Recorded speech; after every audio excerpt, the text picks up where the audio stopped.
Welcome to the Rainmaker Multiplier on Demand, a podcast for leading financial professionals, or rainmakers, and their teams that offer support for securing a successful future. From marketing help to staffing structure, listen and subscribe for actionable insights from advisors and skilled professionals alike. Hello, I'm Kirsten Schlumbohm, Vice President and Head of Annuity Sales at C2P. Over the past few years, I've had the pleasure of hosting dozens of episodes for our podcast, A Woman's Clarity, where we have focused on helping both women and men in the financial services industry reach their full potential by interacting with like-minded, strong, and motivated holistic advisors. We want to share the wisdom and expertise from these episodes with you. Please enjoy our subject matter experts as they bring you advice, tips, and insights to better serve female clients. Welcome to another episode of A Woman's Clarity. This is Kirsten Schlumbohm, Vice President of Insurance Sales for C2P. And I am extremely pleased, excited, motivated, inspired with my guest today. I've known Kelly since November of 2020 during COVID when I was going through a career change. Kelly is my personal cheerleader and somebody I trust dearly with a lot of my vulnerable thoughts, personal thoughts. So I'm so excited to have Kelly Barnard with us. She's a life coach and a recovering workaholic. I'd love to know how that happened, but I'm excited to have her here today to talk about a topic that has been popping up for me with some of my advisors. It's the imposter syndrome. But before we get started, Kelly, would you like to share a little bit about you and your journey and what you currently do? Yes, of course. First person, it's so fun and such an honor to be here and speak to your audience and your team about this very crippling experience that we all encounter, not just once, but many times in our lifetime, which actually I would love to introduce how imposter syndrome showed up in my life as I share just a quick overview and bio. So my background is in marketing and advertising. I was on the agency side in client service for 15, 16 years, loved it, and also knew I wanted to do something different. But that's where the imposter syndrome started showing up of what can I do? What am I capable of? All I know is marketing. And then I transitioned to launching my own business as a resume writer, but didn't have a resume writing certification, right? Didn't have training. So I thought, who am I? How can I do this? And someone took a chance on me, gave me an amazing review, and my business kind of snowballed organically from there. And I also told myself it was luck, that it wasn't because I was talented at writing resumes. So that's just another example of how it shows up. And then I transitioned from like personal brand consultation into career coaching, which is when I met you in that time of my journey in my You career. did help me write a really fantastic resume and LinkedIn profile. So you got skills. Yes, that's where my marketing background came into play. I love celebrating women's experiences. And that's actually, I'm so glad you mentioned that, Kirsten, because that reminds me when I was resume writing for the first 2 years of my business, and I mainly worked with women, although I worked with men too, at all levels, like C-level down to more junior. And the women especially had the hardest time articulating their experience, talking about themselves, celebrating their wins, owning their accomplishments. Were two things. We're often trained and conditioned to say the we, because it's just more inclusive. We're a team. We do things together. But the I just felt really uncomfortable for women. It felt like bragging. It felt like an unfair credit was given. And I noticed that this was a consistent pattern I was seeing. Imposter syndrome was showing up when women were updating their resumes. And I wanted to go deeper and work with them on the stories they were telling themselves and help them really own their talents. And that's when I transitioned to career coaching. And imposter syndrome showed up again because I'm like, I don't have a certification. I don't necessarily want to get one. And it was okay because I had the experience and I helped women own their talents and really show up who they were authentically. And then last year, I decided to transition into life coaching because I wanted to go even deeper and broader with clients. And I graduated from a program in December. I'm now undergoing an ICF mentorship to become an ICF certified coach this year.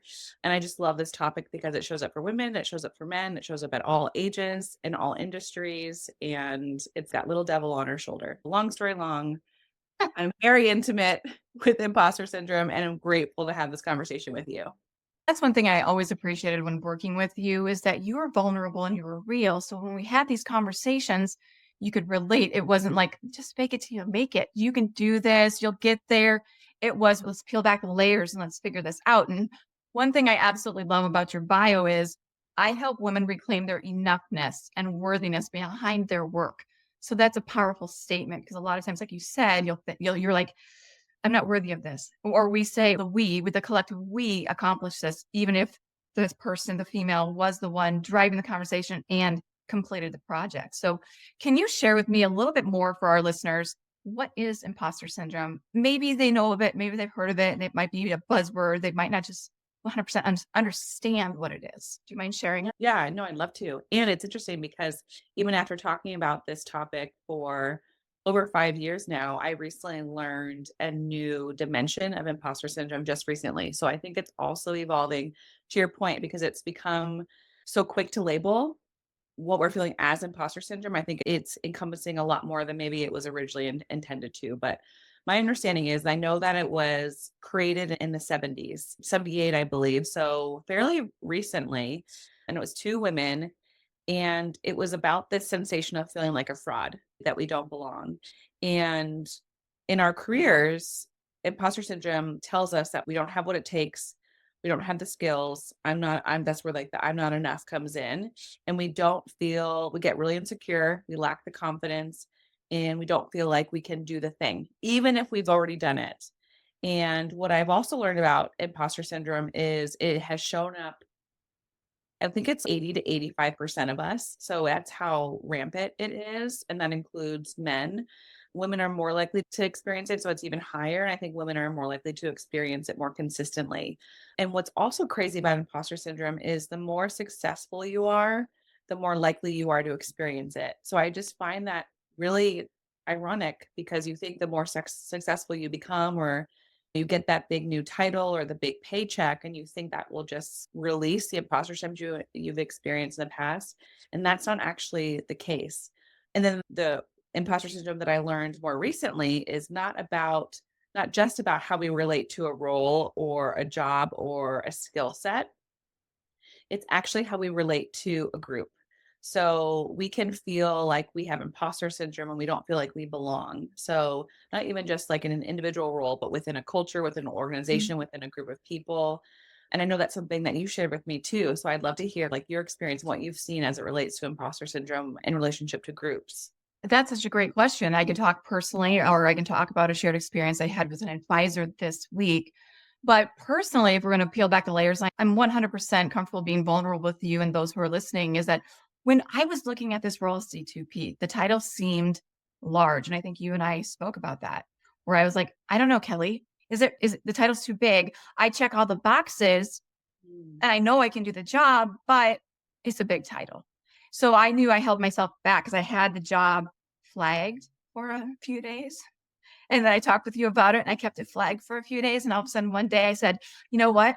Kelly and I had this conversation. There's too many of them. Excuse my French for those listening. If it, I don't mean to offend, but there were too many hell yeses with this role with C2P for me to say no. So I went ahead and applied. And obviously from there, I had my interviews. I went through the process and I had a great experience. And I absolutely love what I do supporting the C2P pillars and our goals and our big, hairy, audacious goal. But I almost didn't apply because I had that fear of not being enough. So through you and I unpacking that, why would I think that, I applied for something that I am extremely happy and rooted, grounded, and growing with. But I almost didn't. So I don't know where it would have landed if I hadn't taken a chance. Does that make any sense? Absolutely. If I can just jump in and share, and I think your listeners have likely heard this before, but just in case they haven't, or as a refresher, when we're looking at making career changes or transitions, look at a job description, for example, men will look at a description, check 50 to 60% of the boxes and apply for it, kind of like with a why not mentality. Sure, I can do this thing. Like they really like believe in themselves. There's just that built, I think, more built-in confidence. But women will look at that same job description and maybe check less of those boxes and they won't apply. They tell themselves they have to check 100% of the boxes to apply. And what I heard recently, I can't take credit for this statement, but what I learned is when we look at roles, any role like a job or maybe even within a relationship, and if we check all the boxes, we actually aren't going to grow. So there's so much value in stretching into our discomfort. So, which then becomes our growth zone. And that's why I think where imposter syndrome tends to show up when we're a little uncomfortable, we're a little unsure of ourselves, we maybe feel a little less safe, but that's Mhm. actually where the magic and the juice is. So that was just specific to a job description, but I think that totally applies to all areas of our life. It's so funny that you say that because between you and my older sister, my big sister, who always gives me advice when I ask for it, sometimes when I don't, you both had said to me, if it's too comfortable, you're not growing. If it's a little bit uncomfortable, if it makes you nervous, if it gives you the butterflies, go for it. The worst thing that could have happened, C2P could have said no, but they said yes. And it's been an amazing experience. Has there been challenges? Obviously, with any kind of career path that you're on, there's challenges, but a lot of times a challenge is something that you can overcome. So that's a great thing when you lean into those butterflies and you kind of push that little voice saying you can't do it to the side.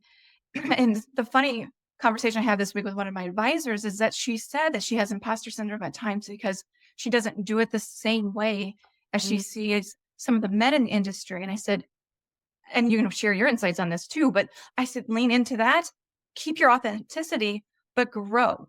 Keep leaning into what you can learn, but keep your authenticity because you can do great things. It might not, the process might be the same process, but the way you accomplish it might just have a different flavor because you're not the same as everybody else.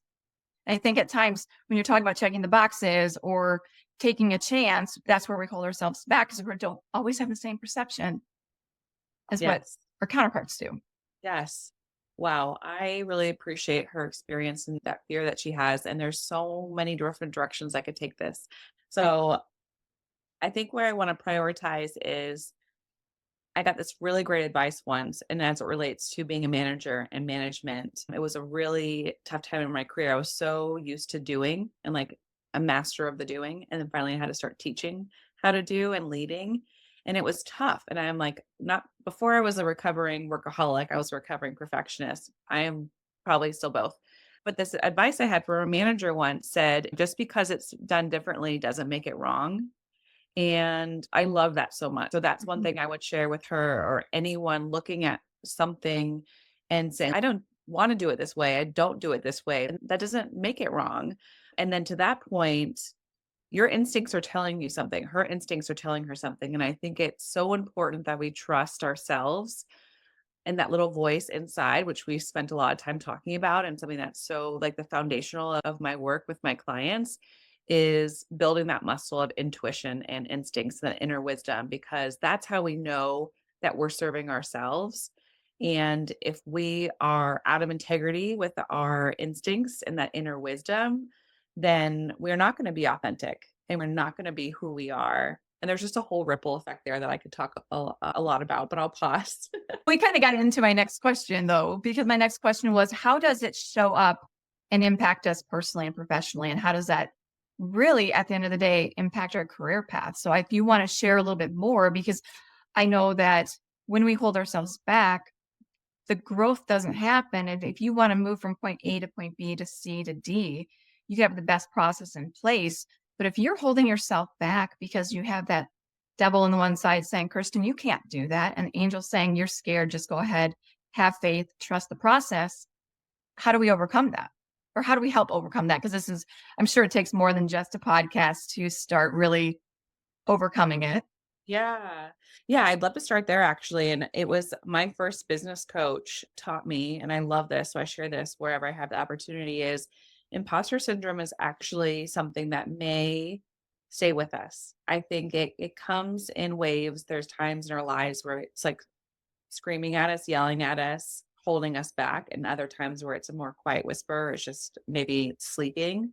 But once this coach told me that it's actually always there, we just choose how and when to give it power. That was really liberating for Nice. me because if imposter syndrome showed up, I was more empowered to choose versus the imposter syndrome being a signal of something being wrong. So going back to thinking that things are wrong again. So there's that theme there, I think, that shows up in our lives. So once I came to terms with, okay, imposter syndrome is gonna show up. It just is. Look at that factually. Then it's more of what do I do with it when it shows up? And what I do for myself and what I teach my clients is look at the evidence, look at the facts, try to remind yourself of what you're capable of, because all of us have a track record. All of us have history of experiences, wins, accomplishments, and failures too. But failures are ultimately lessons and feedback. I love Oprah. I think she says every failure is a redirection. So what's a podcast without referencing Oprah? I'll just say that. So I think if we look at our lives and say, "Hey, imposter syndrome is going to show up, it shows up, then what do I do? Then I get to look at, maybe I love this. Someone taught me to create like a smile file. So maybe like you just create a folder where you get great feedback, or from a client, from a manager, from maybe even someone that's reporting into you. And you're like, I'm going to tuck that away for a rainy day just to remind myself. Or people dread updating their resume, understandably. But how cool would it be if we took time every week, every month to just look at our experience and give ourselves credit that we deserve and really own our wins? Because especially as women, we're just we're on to the next thing. It's like, okay, cool, I accomplished that. And we blow right through it. And then we obviously focus on likely what didn't work or what we have to do next. As a recovering perfectionist like yourself, which I would say I'm still one of those perfectionists because I'm way too into the details at times, it's hard because you want everything to go perfectly, but perfection really is a defense mechanism instead of leading into a failure and having a lesson. So it's difficult to switch that up. Yeah. In my opinion. And I think you taught me, and I think I carried this from one of our conversations, and you can't see my office. You can't see behind my video where I'm at right now, but every day I put a new Post-it note on the wall behind my ring light to remind myself I can do hard things, or whatever the quote of the day is, because there are days that it's difficult because I'm like, am I making an impact? I started a podcast. Am I making an impact? Am I helping other people? And then I listen to other podcasts. I'm like, wow, they're awesome. You're not there yet. And then I go, wait, we're still growing. So it shows up, and it's how you decide to feed the beast. Yes, exactly. And I love my Post-its too. And That's why you're my coach. it's like really helpful visual reminders. This is unrelated, but I'll share it anyways, where being a workaholic, being a perfectionist, things just feel hard. And one thing that I'm working on is introducing an aspirational core value of simplicity. So I have a Post-it that says it gets to be simple. And that's been a gift to me. So I can easily connect that to imposter syndrome, where imposter syndrome, I think, tends to overcomplicate our choices. And it makes us feel like it's not an easy decision because we're afraid of that failure. And we're asking ourselves that question, that moment of what could go wrong. But I think the bigger question is like, what could go right? And I think that answer can be simple of thinking about, based on obviously everything we've already done in our life. That's like going back to the evidence, like we have proof. Yeah. What could go right? I think it's human nature to think what could go wrong instead of leading into what could go right, because we're just naturally, I don't know if we're naturally prone to think of it a glass half empty versus a glass half full. So how would you, if you and I were having a conversation and I just kept thinking of it as what could go wrong, how would you coach me on this part of the imposter syndrome of what could go right? I'm sure we had the conversation. I just want to hear it again from you, because selfishly, we have great conversations and it always lifts me up. Yeah. What I would get really curious about is when we think about what could go wrong, it's like what types of fears are showing up. And what I know for a lot of people, it's just mainly the fear of uncertainty. As human beings, we feel safe when things are more predictable and when things are more known. So when we choose growth, we're automatically choosing something that's unknown, and that can feel uncomfortable and scary. So when we ask ourselves what could go wrong, it's really the natural, like you said, our brains, I don't even know what percentage of our energy is spent around like that negative thinking, that negative self-talk, that scenario planning. I love this word, like catastrophizing. So many of us are just like the spiraling, the wheel. Oh my God, the wheels are turning.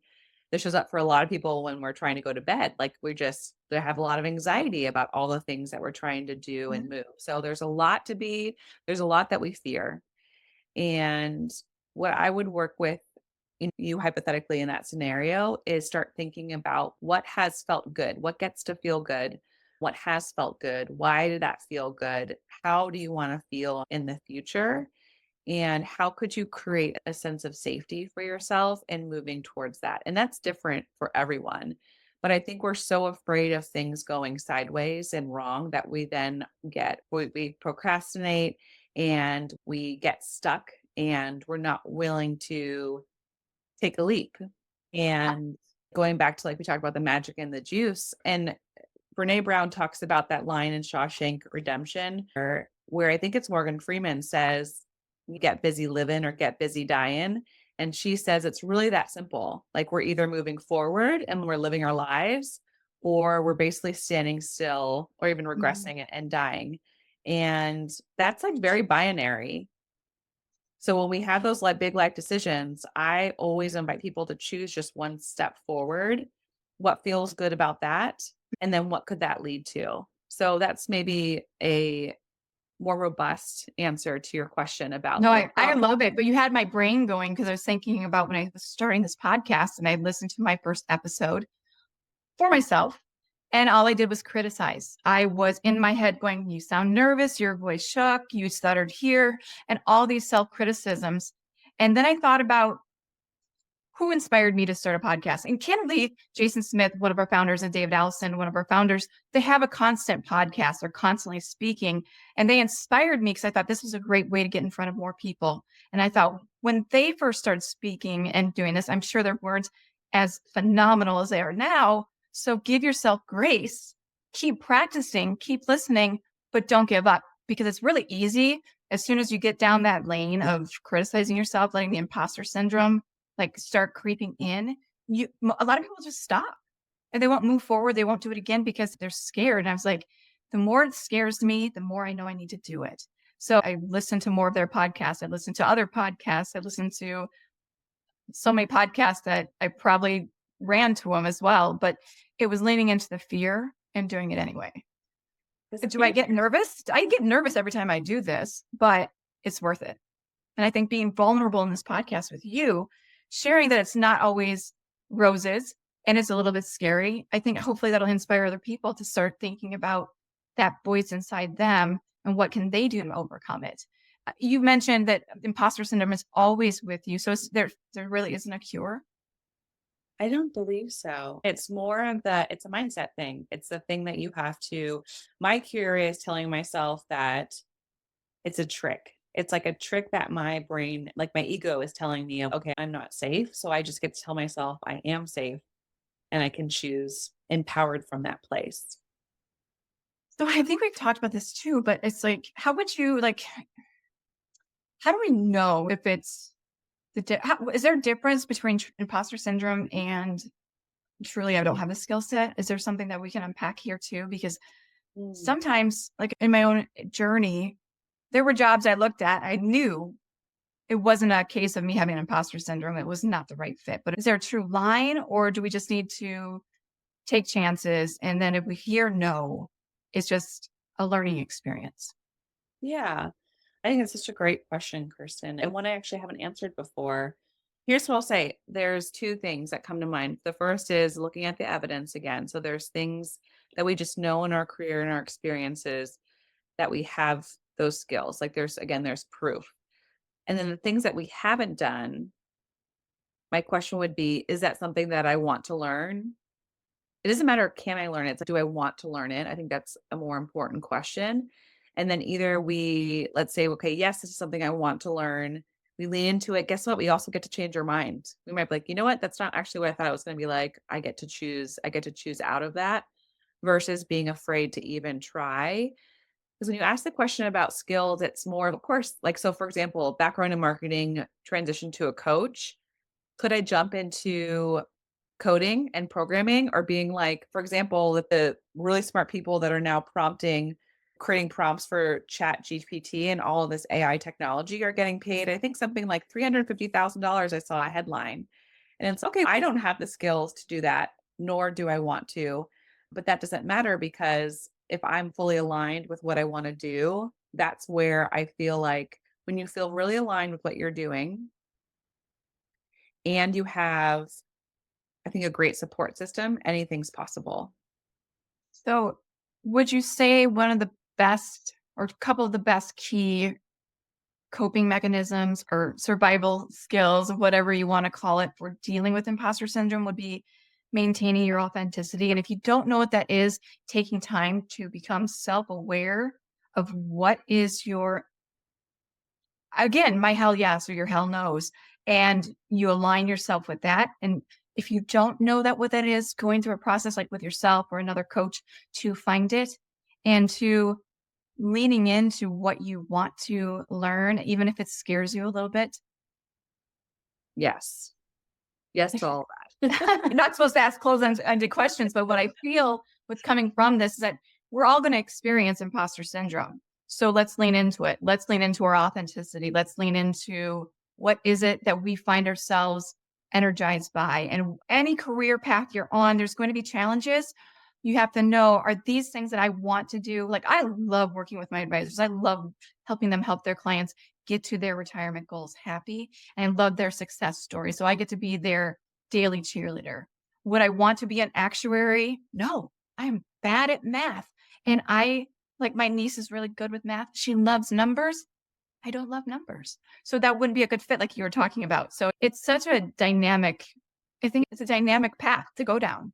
And It's such a great question. And I actually think it's quite complex, to be honest, because I'm thinking about like three dimensions. There's like the personal one, there's the one where we get to trust ourselves. And when we trust ourselves implicitly, like I do believe anything's possible. So when we trust ourselves, that's one way to overcome imposter syndrome.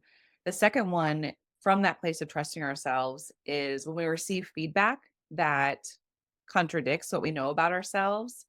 It doesn't get to discredit us, or it doesn't get to shame us or create this altered version of ourselves where we're like, oh, sorry, I was about to swear.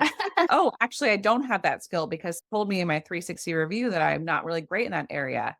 And what I will say about feedback, and of course, like when we hear things from our peers, our collaborators, our friends, our family, is it's obviously subjective and it's just that it's only feedback. So we can take what we want and let it go. So we can't let that feedback rattle us because oftentimes the feedback we receive outside of ourselves reinforces imposter syndrome. So I think that's the second part of the dimension.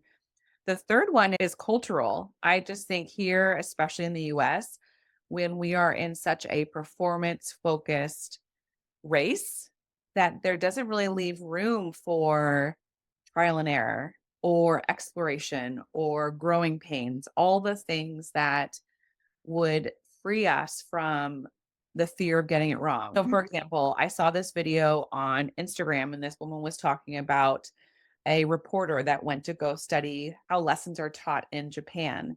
And this one student like wasn't getting the assignment. So the teacher invited that student to go up to the board. And right, I can see, like, you guys can't see Kirsten's face, but she just had a like feeling in her whole body. And it's exactly right. Oh, wow. They're just going to put that kid on display. And that brings a lot of connotations to it. And what was so beautiful about this example, and I loved learning this, is in Japan, the the students, the teachers and the students were encouraging this child to learn, and he stayed on the whiteboard until he got it right, and his classmates the entire time were cheering him on. And it was a culture of support, it was a culture of practice, it was a culture of it's okay to get it wrong and we're here to help you see it through. Where in the US, I can only imagine, like, I rarely raised my hand. Like, I had a complex about reading out loud. I was scared to read out loud. I was scared to pronounce something wrong because it was embarrassing and there was like shame built in there. So I think, just to summarize, I think there's three layers of imposter syndrome. And I think it's our individual choice to choose how we view ourselves. But of course, those external factors are working against us and we can't deny that they're there. I think what's really important from my experience in life and working with you is to give myself grace. I give other people grace when they make mistakes, and I'm free at giving other people grace. But when it comes to myself and making a mistake, I take it so personally. Instead of saying, you made a mistake, let go, learn. We were in this conference, I think it was last December. So what? Now what? You made a mistake. So what? Now what? What are you going to use that for? I'm going to use it for growth. but it's having that mindset. And sometimes it takes somebody else like yourself pulling that out of a person, or hearing a podcast or reading a book to be able to let that go. But you're so on point when you talk about that, because it's hard. If you're a perfectionist or you've got a high standard for yourself, you might not hold anybody else to your same standard, but that standard you set for yourself, you're like, why is it there? Because you're afraid to fail. You're afraid to make a mistake. So you put your standard there so you have a benchmark, but you don't give yourself grace if you fall short. And that is a part of the imposter syndrome. Other advice would you have for anyone going through this right now? Any other words of wisdom from my personal cheerleader? We are our own worst enemy, and we are also the best possible advocate. And I would say that if you are struggling with imposter syndrome or self-doubt, insecurity, it's an invitation to do the inner work, because and that's why I'm so lit up about this work as a life coach. And there's a lot of different resources available, and coaching and therapy and books.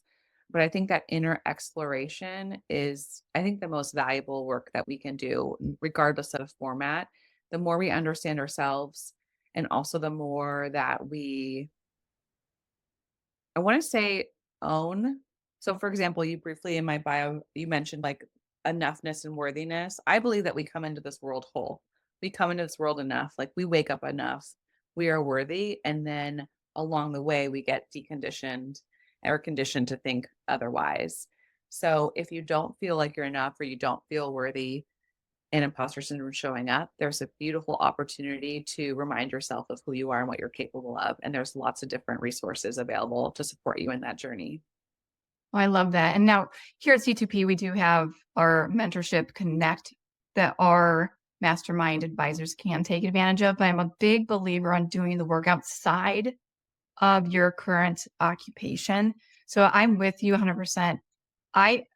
From my own testimony, working with you, we joke around, we talk a lot, but you and your guidance helped me peel back layers to be a better version of myself. I'm constantly a work in progress, but I think if people are willing to step outside of their comfort zone and not just do something because it's a part of their job, but because they want to be the best version of themselves, the best investment they can do is to put money into their own personal life coach or professional coach to get them to that next level. So I think it's so important to do the work. And as we're wrapping up our time together, I do have one other question for you. Dun, dun. Anyway, sorry. What would you tell your younger self if you knew today what you didn't know then, and you could go back and have a conversation with a younger version of Kelly? I think it would actually be what I just mentioned earlier, that we wake up enough. I would have told her that I'm enough regardless of what I deliver, what I create, what I produce, what I manage, because my identity for so long was so wrapped up in my work. And I think work is a beautiful thing. I think it's important to be passionate about our careers. And like you talk about the impact that we have in the world. And we often make that mean that we're getting it wrong, or that we're not enough. And I wish I had told little Kelly that no matter what she's doing or producing, she just is. She just is enough. You are enough. You're fabulous. And I'm so thankful that our paths crossed back in 2020. I keep saying that you're my personal cheerleader, but I celebrate you. I celebrate what you've taught me. And anybody who's had conversations with me when we've talked about hard things, I use a lot of Kellyisms. I give you a lot of credit for that. So I appreciate you sharing your time with me and our audience today. I know you've got a big trip with your family and friends in a few hours. So I appreciate you, and thank you. Thank you for being a part of A Woman's Clarity today.